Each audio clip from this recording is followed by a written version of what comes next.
had to have a very serious conversation with my son. Now, keep in mind, me and my son are like this. He is me in male form. And he tends to let me know when I am messing up, and I let him know every day when he's messing up. And he made a comment the other day about, like, you're always so chaotic. And it made me realize, like, I am a great mom, but I am a better dad. And you know that sound that was like going viral not too long ago about like I showed up as a dad all the time and everything, and I kind of feel like that was my role. I chose to leave their father when they were both very young, and I feel like when that happened, I still had to raise a man, and I was the mom and the dad for most of his life.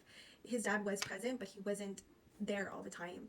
So it still kind of stayed on my hands. And I had a serious conversation with him, and I told him, like, at a very young age, I had to be very mature because unfortunately your father wasn't as mature as I was, and that's okay. Like, but you need to give me grace and understand that I'm hard on you because I have to be. Like, I can't be this soft mother all the time because I'm also raising a man, and I think that is so hard to do.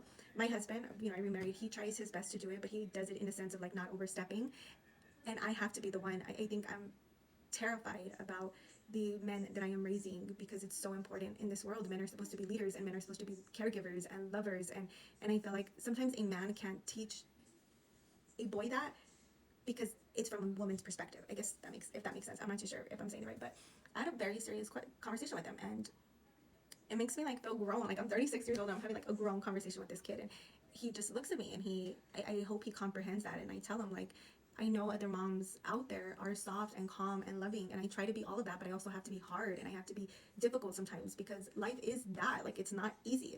It's hard, and it was pretty eye-opening. And I got this video the other day about, like, I'll never talk bad about my kid's father in front of them, and I agree with that to a certain extent, but I also think that the kids need to understand the reality of it, and they, once they're older, they do need to be like, hey, mom is this way because of this, like, mom is trying to figure this out because of this. And I feel like I see so many kids that don't have grace for their moms, and I was one of them. Like, I don't remember me having grace for my mom, and she was a single mom of 8.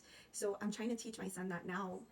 And I think it is okay. It is okay to tell your kids the struggles and not necessarily like talk crap, but just explain how the situation is between you and that absent parent, or that parent that, the co-parent.